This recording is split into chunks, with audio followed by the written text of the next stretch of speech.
and down these magical mushrooms go. They will take you higher and higher, but be careful not to fall and sink without a trace.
all bow down before the master of the vegetable patch. The prize-winning plant who can summon an army of cabbage with a wave of his noble tendril.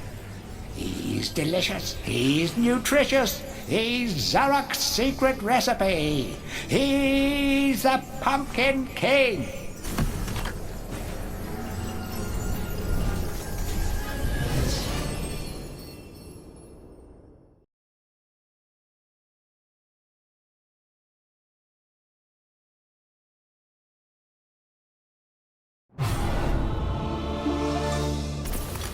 Gaining allies in the Hall of the Heroes is the way forward.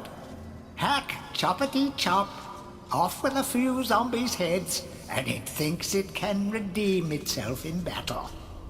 You still have a long way to go to rank as the best.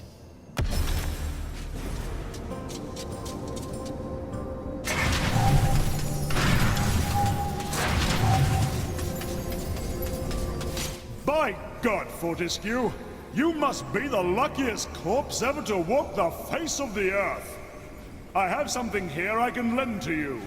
Take it or leave it, but remember, I'm only doing this for the sake of Gallomir's doomed population, and not for you, you gangly buffoon!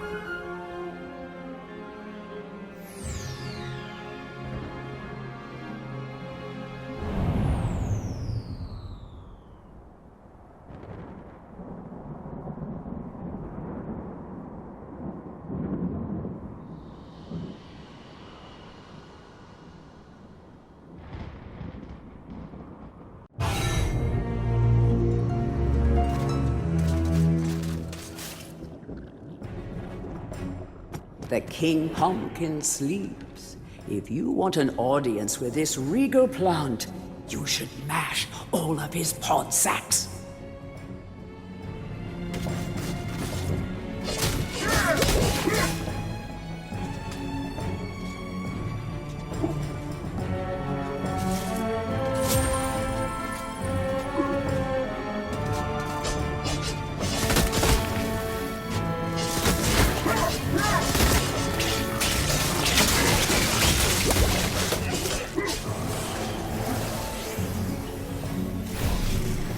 It is rumored that the Pumpkin Witch is in possession of a much sought-after dragon gem. If you have a witch talisman, you could summon this kindly witch.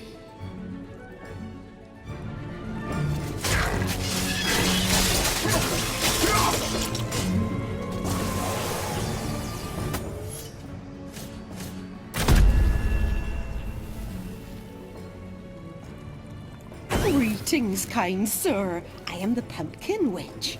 I'm like a mother to those pumpkins. I give them all the love and care a young fruit could ever ask for. From the moment they first push a shoot above the soil, right up until their heads are cut off and eaten.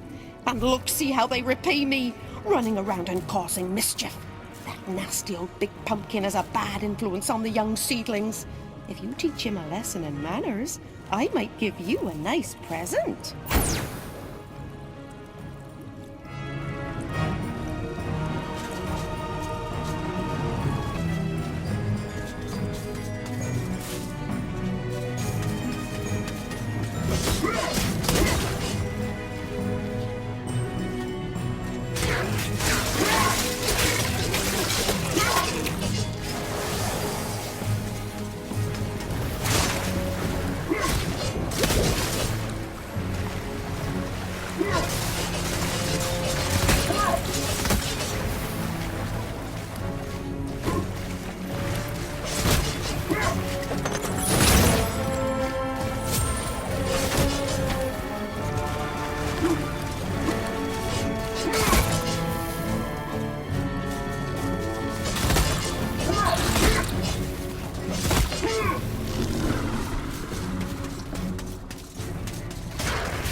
A most edifying spectacle, sir.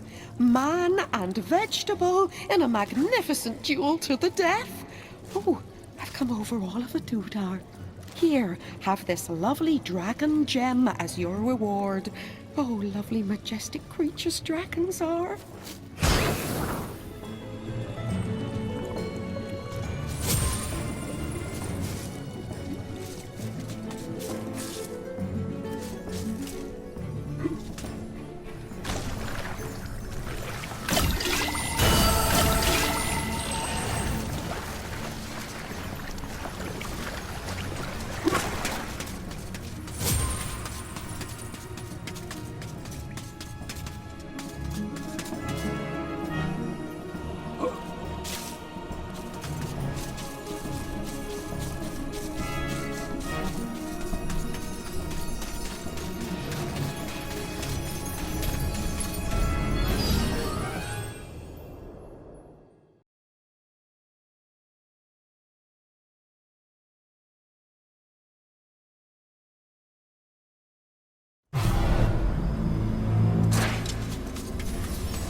Only when you are truly worthy as a hero will you be able to ascend to the higher level of this hall. When you have paid homage to all of the heroes in the lower hall, the ghostly stairs will then become solid.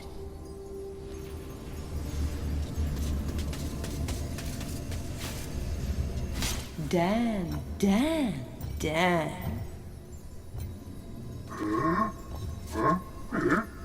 Don't be shy. I've seen you giving me the eye. You may be weak and feeble like old men, but I like you, Daniel. Now listen up. Your bow and arrows are fine for itty-bitty jobs, but if you want to pack some serious heat, you should take this spear.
Poor villagers.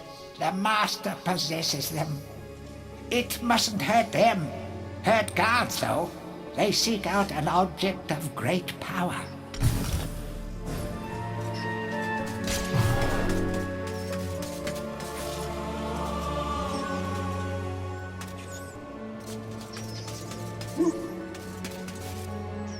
A crucifix once stood here, but the mayor took it.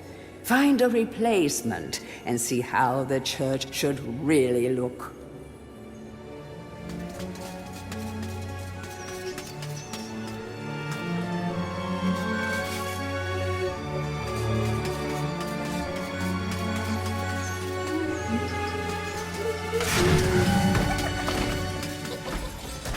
The rune key is held aloft by the flow of water from the fountain. may have to wait for the next drought.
Blacksmith's Monthly.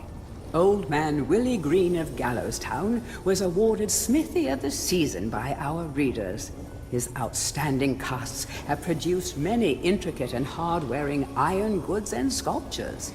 Willie only uses the finest of metals in his work, and is particularly noted for his magnificent busts. Old man Willie was quoted as saying, "Aye, when I get pumping on me bellows, there's no stopping me. It's all in the rhythm, up and down, up and down. I've always been inspired by the stories of Stan your Iron Hewer, the greatest smithy there ever was."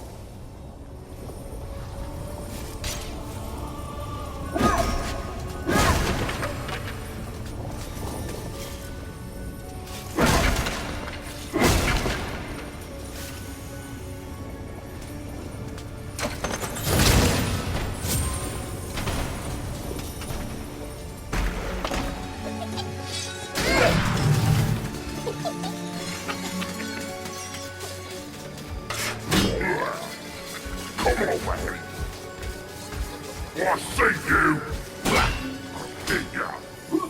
I see you!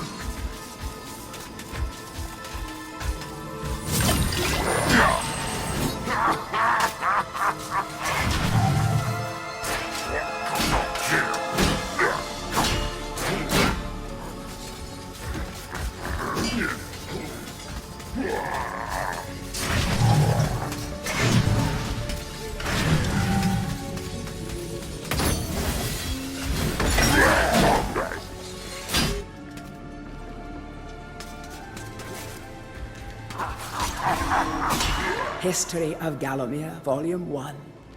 During the dark time that was Gallowmere's not too distant past, it was King Peregrine who thwarted Zarok the Necromancer and his plan to enslave the land. Zarok, once the king's mage, had fallen out of favor with the ruler for conducting outlandish experiments on the bodies of the dead. It was said that deep within Peregrine Castle, the dead were restless. The dead are to be honored, not kept as the playthings of alchemists, declared King Peregrine as he banished Zarok from the castle. All of Zarok's living dead were routed out and destroyed. Zarok, being an unforgiving soul, went into hiding and vowed to wreak his revenge on the king.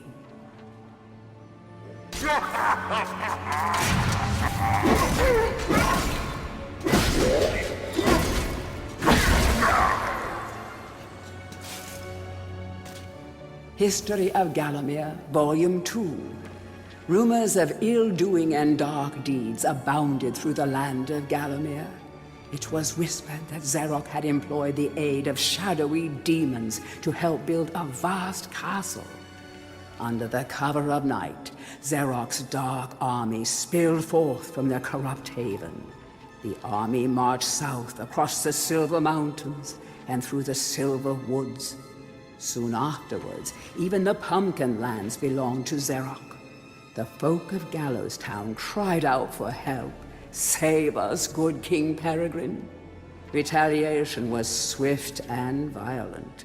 King Peregrine's forces, led by the brave Sir Fortescue, drove Zarok's army back from Gallows Town. Oh, there was much rejoicing, but the war was not yet over. History of Gallowmere, Volume 3. News that Zarok's army had now taken the Floodlands caused much concern. From this vantage point, Zarok could march west to take the Enchanted Forest. This sacred place would prove a bitter defeat if it fell into the hands of the evil sorcerer. It was Sir Dan Fortescue who once again led the king's militia to rid the demon host from the land. Yet the evil wizard was cunning and had prepared an ambush. Titanic battle ensued, of which history has never seen the like.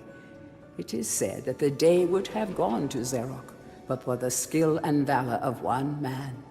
Fortescue led the charge deep into the massed ranks of the undead, felling Zarok's bodyguard, the fearful Lord Cardok, and before finally succumbing to his own mortal wounds, slew the traitorous sorcerer with a mighty sweep of his sword. History of Gallowmere, Volume 4. The forces of evil were destroyed, but at a terrible price. None but a handful of the king's militia returned from that field. Gallowmere lost a whole generation of young men that day, including Canny Tim, the legendary crossbowman, and Fortescue's second-in-command, who fell in the first volley of arrows. Zarok's body was never found, though if it lies unmourned in an unmarked grave, then no one in Gallowmere would shed a tear. The shadow demons that had fallen under Zarok's banner were unnatural creatures that did not belong in the world of mortal men. The king declared that they be banished, entombed under the pure earth of the enchanted earth.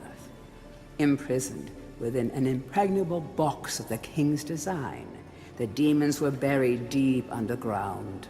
Their tomb was sealed with a magical device that has since come to be known as the Shadow Artifact.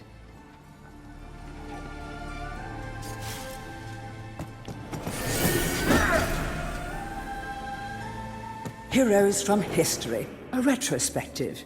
Chapter 1.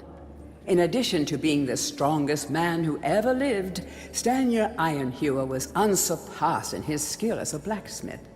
He was equally happy pounding on his anvil at home as he was pounding on someone's head in battle. It was said that his only fear was the end of the village smithy as the focus of manufacture, in favor of more centralized units. As if.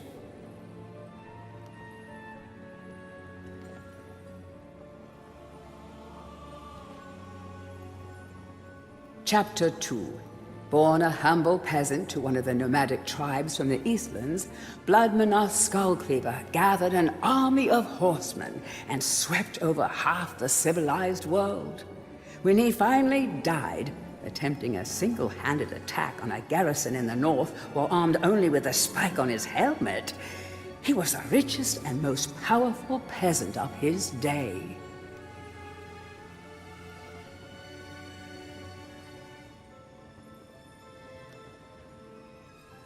Chapter 3. Carl Sterngard spent most of his formative years under siege at his family castle. With his impregnable magic shield, Sterngard's motto was, "The best form of attack is defense."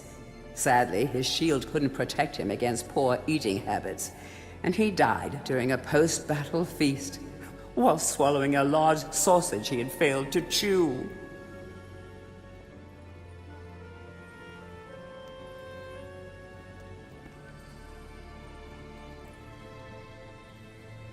Chapter 4. Truly the hero's hero, Woden the Mighty was fearless, single-minded, and uncompromising. Unbeaten in combat, he inspired raw fear in friends and enemies alike, not to mention in close family members and pets. Chapter 5. Trained from birth in all forms of combat, Imanzi Shongama was the warrior queen of a tribe of Amazons.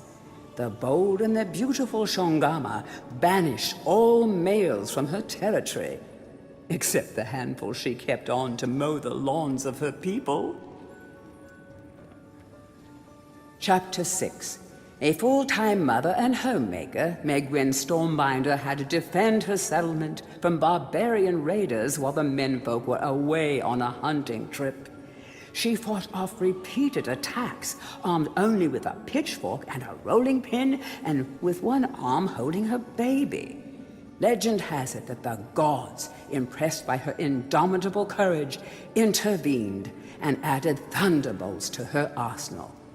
She won the battle with a couple of bolts to spare on her husband when he finally returned.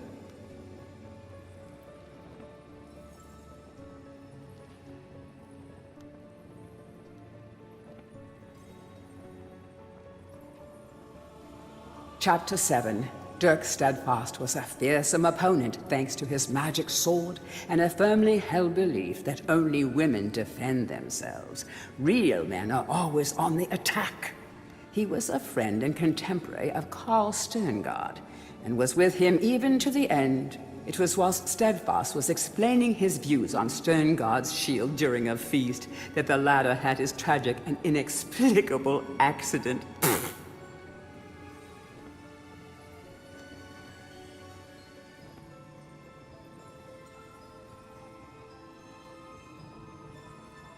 Chapter 8. Descended from the finest centaur Bloodstock, Ravenhooves the Archer was the last prince of his people. A proud and haughty aristocrat, he was an accomplished hunter, sportsman, duelist, playboy, raconteur, and 3 times Derby winner.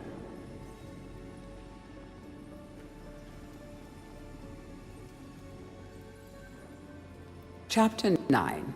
Captain of the militia in the time of King Peregrine, Sir Daniel Fortescue found fame when he killed the renegade wizard Zerok. A career soldier raised in the royal household, he was adored by the men under his command, and renowned for his loyalty to Gallowmere. It was said that Fortescue was always destined for greatness. With his square jaw, steely gaze, and thick shock of hair as black as raven's wings, oh, he looked every inch the hero.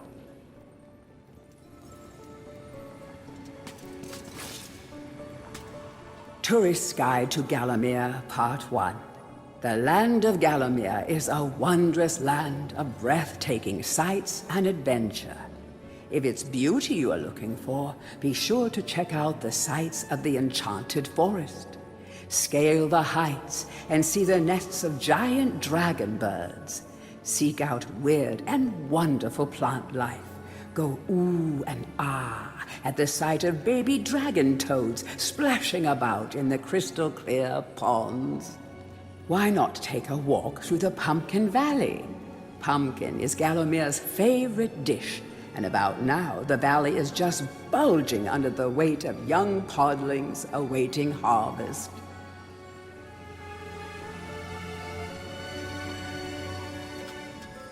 Tourist's Guide to Gallowmere, Part 2. If it's mystery you're looking for, then the seasoned adventurer should travel to the ruins of King Peregrine's castle. Yes, this is the fortress from which the fabled King Peregrine once hailed. It is said that the king's crown was lost in the dungeons below the castle, and that the ghost of the regent himself now haunts these cold stone passageways. Spooky. Why not take the swamps and seek out the mythical town of Mellowmead? This place was once said to be a place of fantastical arcane alchemy, but an age has passed since it was consumed by the murky swamps. Perhaps great treasure awaits any adventurer that can locate its watery resting place.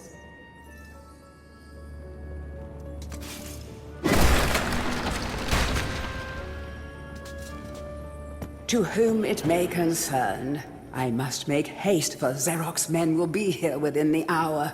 I have taken the crucifix from the church. It is the key to a key.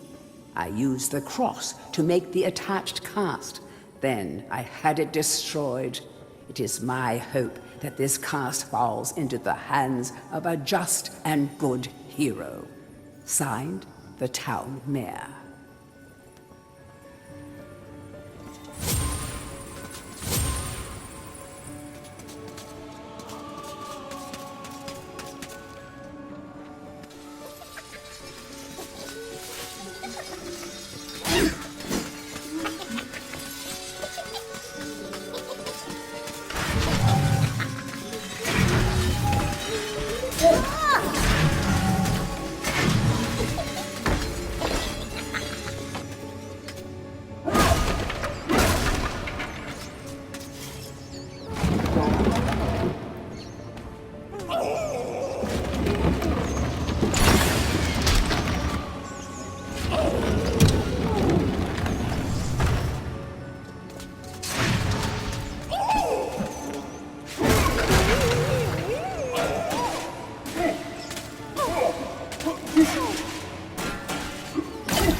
Bust of Mr. Shanks, landlord of the Troll's Head.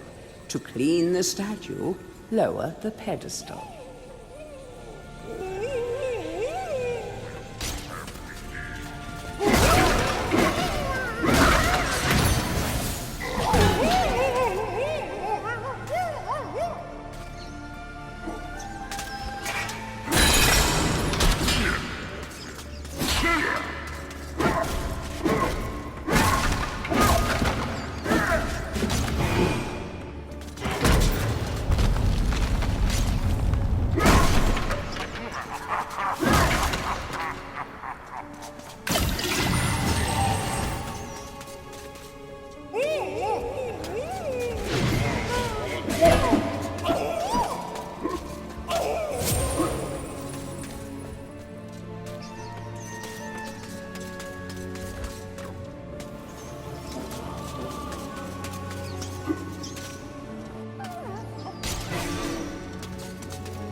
Hurry, comrades, tear this place apart.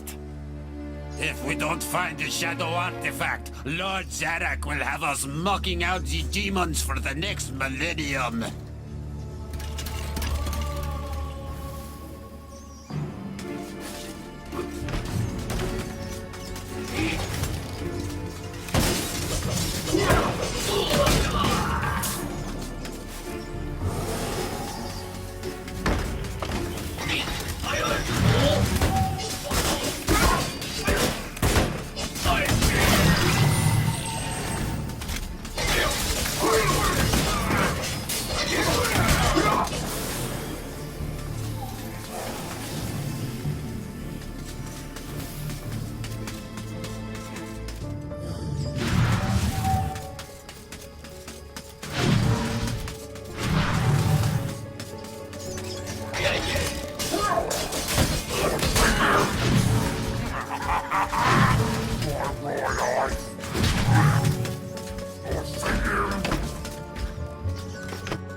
Dear Sir or Madam, on my travels across Gallowmere, I have come across many mysterious and enchanting finds.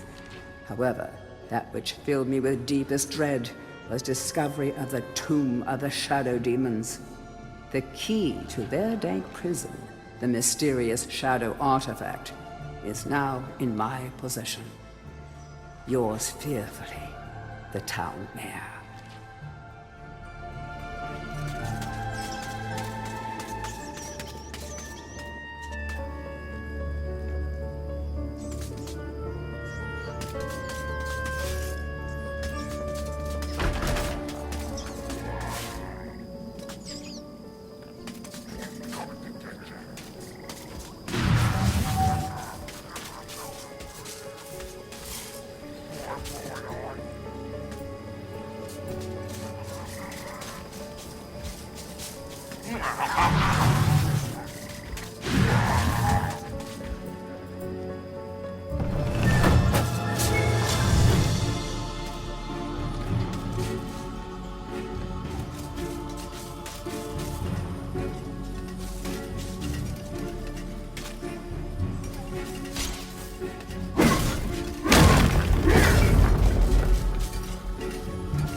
Capture that greedy profiteer, the Town Mayor. Take him to the Asylum dungeons. Give the fat boy a good going over. Locate the Shadow Artifact. Bring me back something nice.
Look at you running around in your bones, Fortescue. You're so nouveau day. I, Ravenhooves, last prince of the centaurs, have not galloped the earth in over 10,000 years.